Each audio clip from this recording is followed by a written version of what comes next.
Excellent. Here I'm presenting my paper on gender bias in fake news and analysis. As the name indicates, it quantifies the gender bias present in fake news dataset.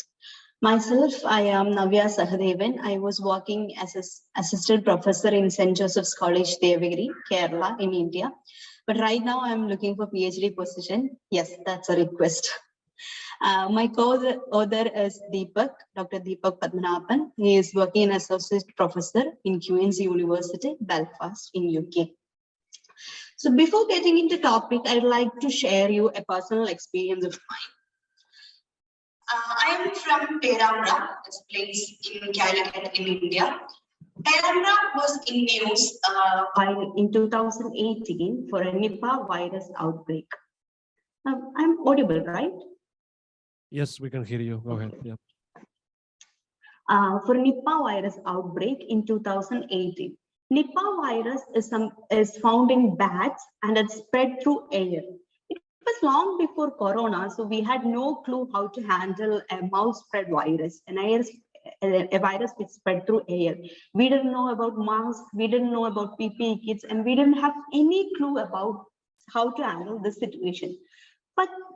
But the fact was, our ministry, the Kerala ministry, handled the situation very beautifully.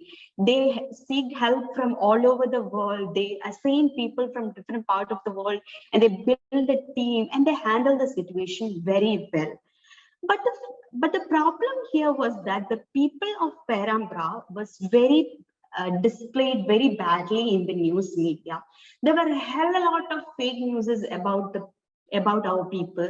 There were like news about some black magic medicines. There were people are not helping each other. The people in Perambra are not handling the situation properly. Like that, there were a hell of a lot of fake news. And there was even a movie, and you can see the poster. There was a movie called Virus, which is created based on this scenario. The whole label of the movie was it's based on true events, but none of the scenes, none of the visual scenes displayed in that movie there were no facts at all. Everything were for like marketing purpose.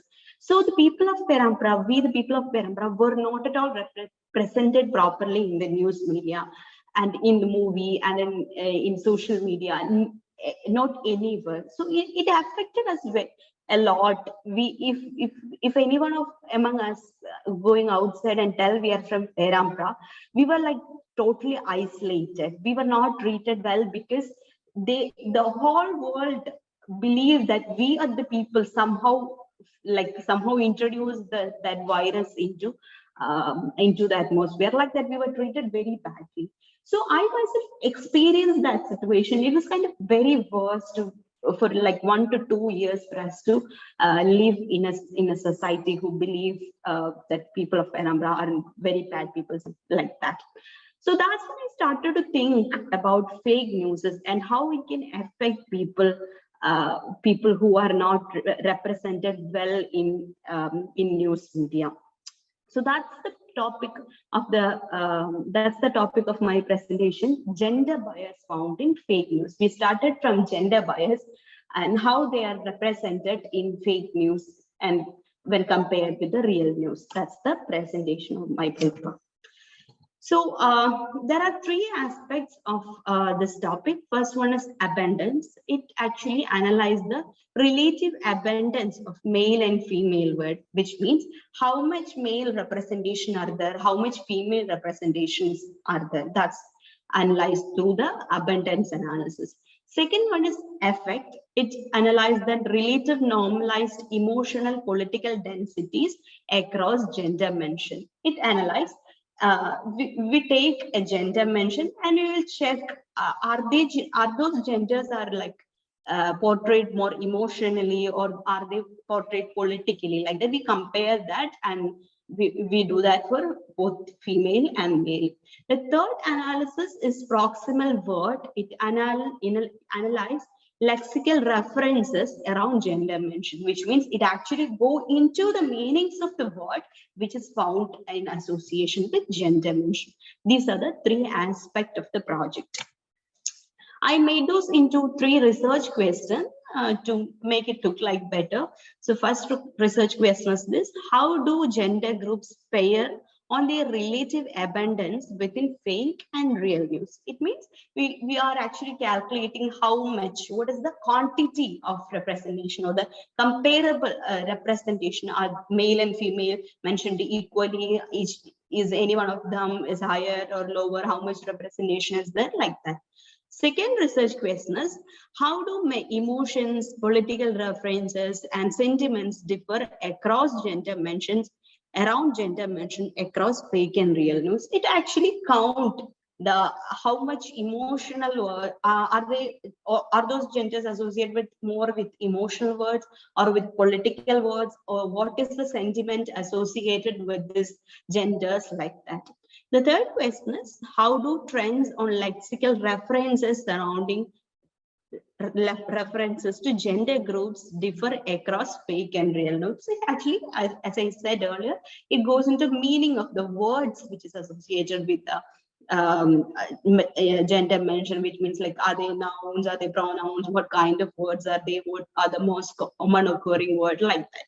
So these are the 3 research questions I'm focusing on this project. Methodology is actually very simple. Suppose this is a sentence from a news article. There was apparent anger in her face and beauty and body. So what my model does is that first it will go through the sentence and it will identify a gender mention. You can see that here, her is the female associated word.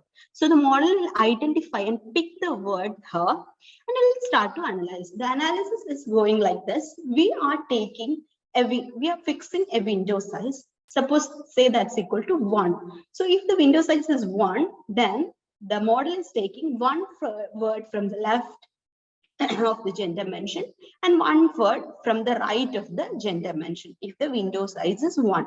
So here in will be taken from this side and face will be taken from the other side.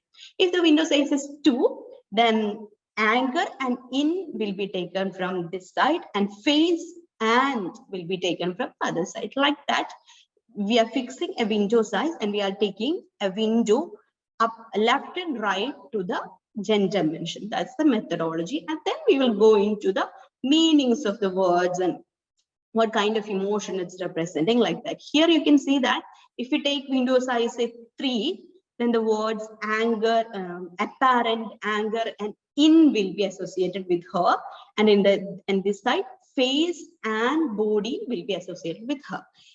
In our analysis, we have fixed the window size as a hyperparameter. We varied the window size from 5 to 10, 5, 6, 7, 8, 9, 10, which means initially we'll take 5 words from left side and 5 words from right side. That will increase then to 6, 7, 8, and 8, 9, and 10. That's the method actually. Then that's our meaning by window. Okay. And the words in that window will be analyzed later. Are they emotional words? Are they political words? Are they associated with any sentiment, like that? We'll be analyzing that. So these are the libraries which I use for the method. I took the gender references from NLTK corpus. That's a Python-based natural language toolkit. It has a list of female words, a list of male words, like thousands of words are in them. So that is used to identify the gender references. Emotion is analyzed using a EmoLex library. It actually contains these 8 emotion: anger, anticipation, disgust, fear, joy, sadness, surprise, and trust. There is negative and positive emotion too, but since we are analyzing later that separately, we haven't included positive, negative emotion in this. In this emotion association, we will be analyzing these 8 emotions. Later one is political lexicon. Political lexicon is a little tricky one because political words contain like a wide variety of words. It should include names of political parties, current affairs, and even the current affairs will be changing over time. So it was a little tricky. So we collected political words various from the different sources, and we made it publicly available, the lexicon which we used. Sentiment score analysis means it's collected from a Python library called WADR.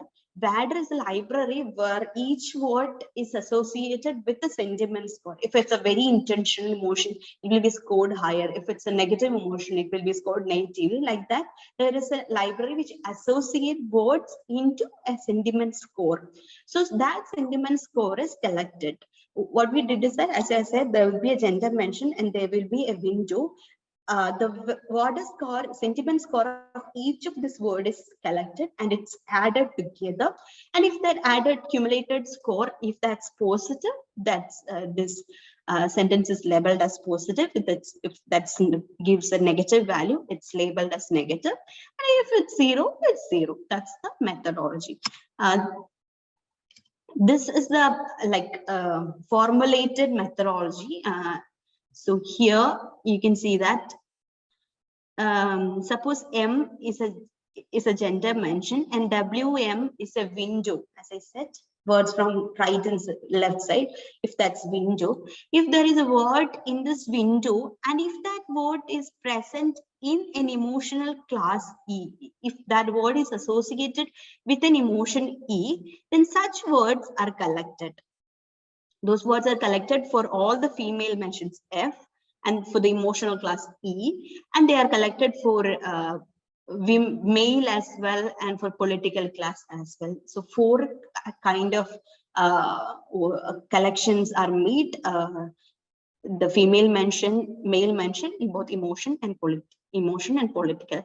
This is normalized with the total word in that window. That's how I calculated the emotional political density count. And this is the sentiment score, which means every word in a window is taken and the WADR score, sentiment score of each of that is calculated and that's added together to give a total sentiment score, cumulated sentiment score to the sentence. That's what we did. These are the 4 benchmark data set we used for our analysis in fake news, gender bias analysis in fake news. First one is ISOT. ISOT is a very popular fake news data set that's commonly used in fake news to construct fake news detection model like that. It contains 40K plus news, 20K plus in fake news and 20K plus in real news. Liar is another famous fake news data set used for research in this area. It contains like 12K plus news articles. Third one is fake news net. It's denoted as FNN later. It contains like 21K plus news articles. It's collected from the famous website PolitiFact and Gossip. Fourth one is a little peculiar. It contains only news a week close to 2016 US election. I chose this for these 4 data sets to have difference in their size, their abundance, the sources where they collected the news articles. I wanted a very variety, so that's how I collected all these 4 data sets. They are different in their size, in the type of news articles like that.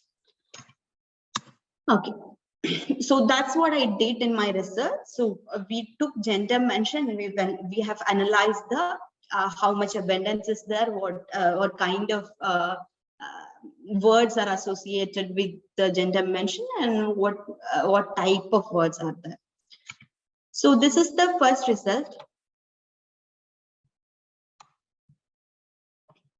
This is the abundant result in percentage. You can see that we have done the analysis for all these 4 data sets, and in each of them we done for real and fake news. So you can see that the female mentions, so this is in percentage. Together it counts to 100. So you can see that female mention varies from 23 to 27, while male mention varies from 73 to 77. So on an average, 75% of the mentions are male mention, while only 25% of the mentions are female mention. This data is found to be statistically significant with a p-value less than 0.05. So you can see that this is a clear case of underrepresentation of female gender. We know that if anything, any minority category or any sensitive attribute, if that's not represented well in a data, it's going to be affected in the output of this data. If we are building any machine learning model over these data sets, these all 4 data sets are commonly used for constructing fake news detection model. So if we build any machine learning model on this, since this data is this much biased, there is a severe underrepresentation of female gender that's going to output in our result. So you can see that it's like there is only 1/3 of representation is female. This is the abundant result. Second one is the analysis of emotional and political density. As I said, we took the gender mention and we checked the words in a window associated with the gender. Are they emotional words or are they political words? We had a lexicon of emotion, we had a lexicon of politics. If any word is in that lexicon, then if it's in the emotional class, it's counted as emotional words. If that's in political class, it's counted as political word. So here are the results. You can see that. You can see here that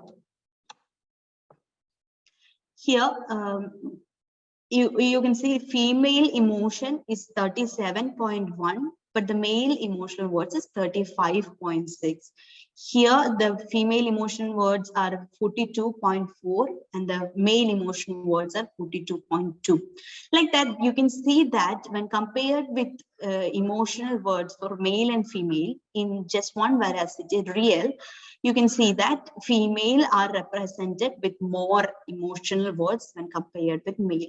That's the case in even fake news. You can see that male have only 46.2 emotional words, but 48.8 emotional words when it comes to female. That's a trend you could see in all of these data. There is a little exception in one case, but all the rest of the data is, you could see that there is high emotional count when it comes to female. So you could clearly say that female are represented more emotionally than politically in news media.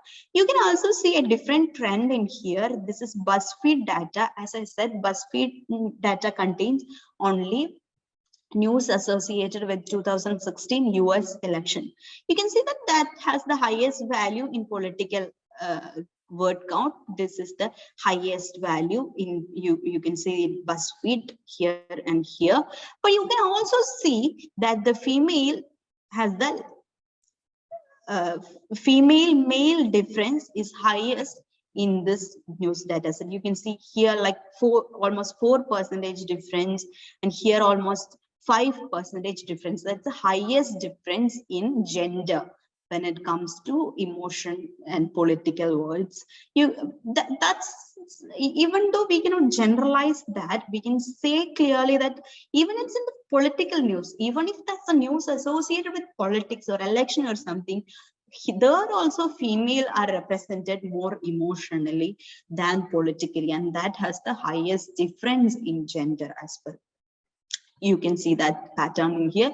One more pattern you can observe is that fake news is more emotional and less political compared with corresponding real news. You can see that here in real news, the emotional count is 37.1, but when it comes to fake news, it is increased into 48.8. You can see that pattern throughout in here, which means fake news is represented more emotional than compared with real news. That has nothing to do with gender, but that's also an observation you can see here.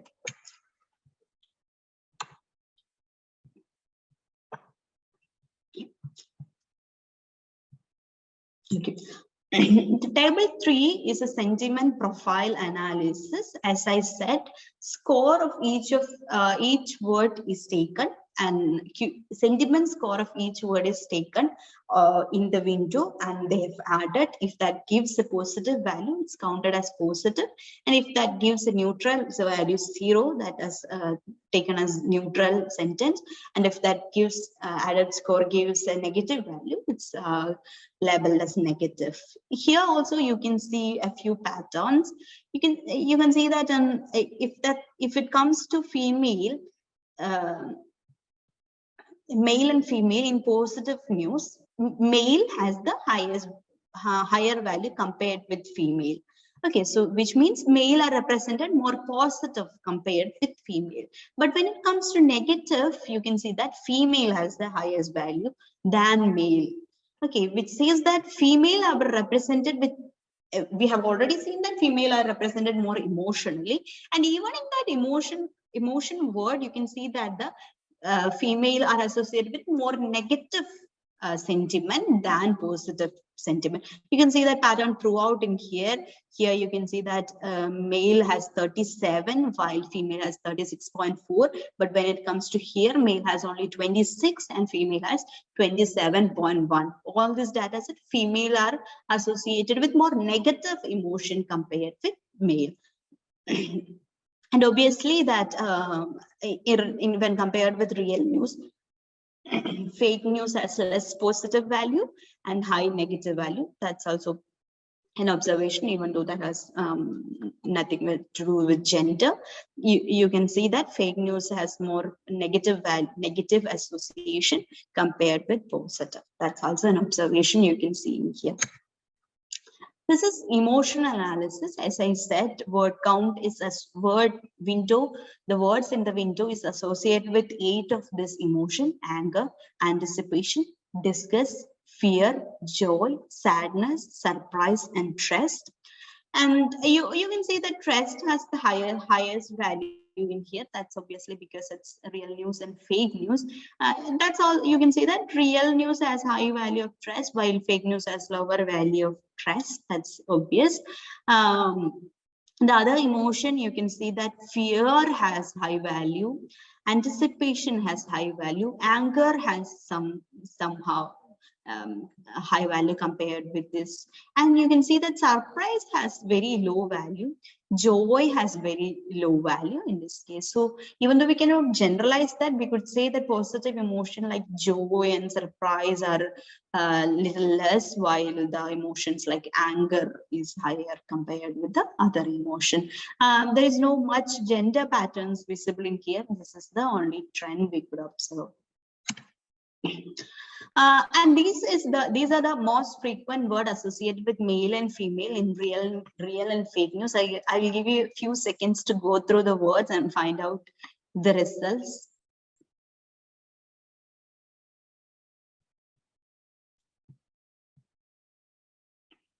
Yeah. You can see that in real news, there is no much difference in male and female. The words like statement, governor, meeting, spokesman are there in both of news. But when it comes to fake news, you can see that male words are still the same, almost the same: interview, fact, march, photo, governor, like that. But when it comes to female in fake news, you can see the words are wife, interview, attack, march, statement, fact, reported, reality, mother, and daughter. You can see 3 words: wife, mother, and daughter in here. Those are the most common. Those are the 3 words in top 10 words, or more top 10 most frequent words in female fake news. You can see that. You can see that wife, mother, and daughter.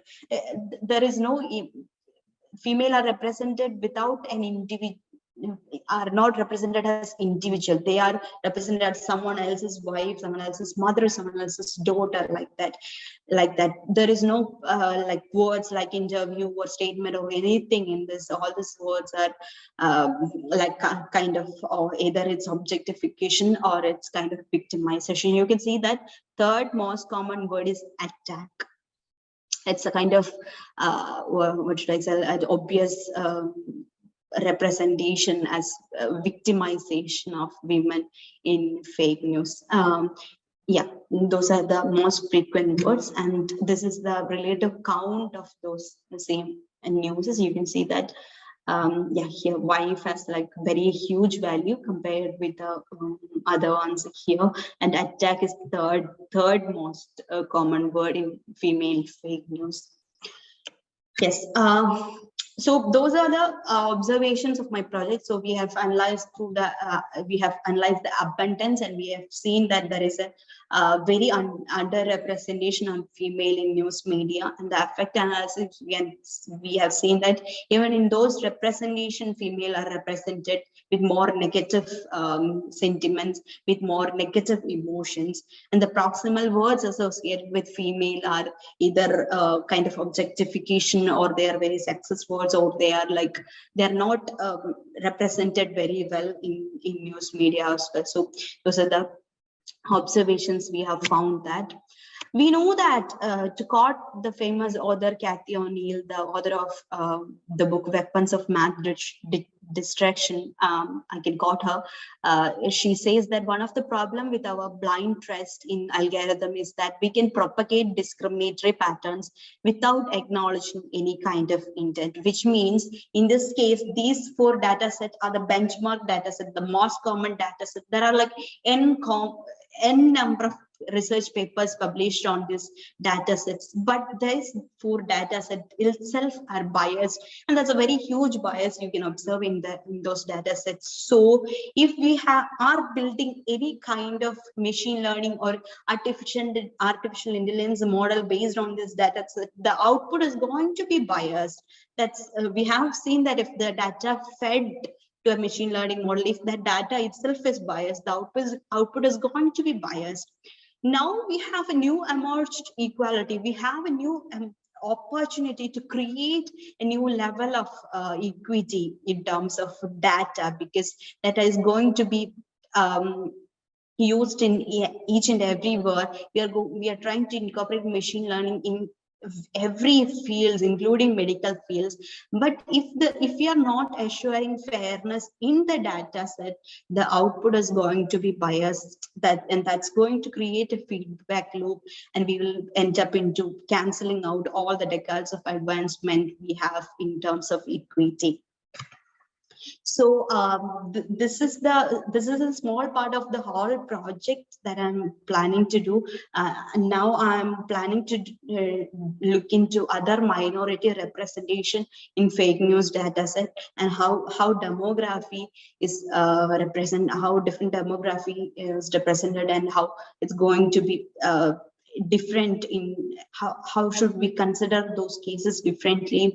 And also there is another direction which I wish to look into, is source of this fake news data set. We know that no fake news is innocent these days. Everything is created with a purpose, with a proper purpose, maybe to destroy a political party, maybe to give a to destroy someone's image, like that. So if we look into the source of the fake news, where it's created, why it's created, it's going to give a different output for our fake news detection. So those are the directions which I would like to look into future. And yeah, that's my presentation. Thank you all for listening.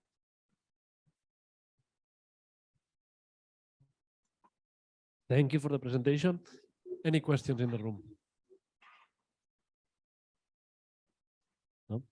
I have a couple of questions. Oh, go ahead.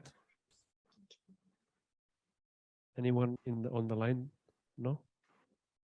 Okay. So I have a couple of questions. So given the volume difference that you showed, the 25-75%, I was wondering if you check the bias on the sentiment and the classifiers that you use, emotion, political, for example, and you know, these classifiers that you've used to label the data. I was wondering if you detected that there's biases on those as well, you know. So I think that it's kind of a recursive question, but when looking at the presentation, I was wondering, okay, this political classification and emotional classification, are those, how are those, how do we check that those classifiers are robust enough to guarantee that they are not biased as well? Did you check that, or any thoughts on that? We have actually collected like those reference lists we take, it contain like 4,000 words on each of the categories. So yeah, that's how the size. So obviously there will be some. So I thought that you use for emotional, like sentiment analysis, you use a classifier, I think, right? So, Yeah. okay. Yeah. So here maybe one comment here would be, how could we verify that the classifiers that we use to label those data is in turn not biased as well? So maybe one way to do that is like check for precision per gender, given the different. I think that could be like one potential idea. Second question I had is, you mentioned the window, like some window size neighboring like the gender identification word. I didn't see that. I didn't understand that well, like that window, when was this used? But my question would be, did you try like another kind of methodology instead of like windowing and, like engrams or, generative AI? I don't want to say the word like ChatGPT, but, like some sort of some sort of like embedding representation versus like windowing neighboring words. And I'm asking this because my real question is, how robust is this methodology to the language? So I assume this is done in English. I was wondering, so this analysis, would this, scale to other languages? No, not till now. We are planning to extend. I have done a small analysis in my native language, that's Malayalam, but we haven't done much analysis on other language.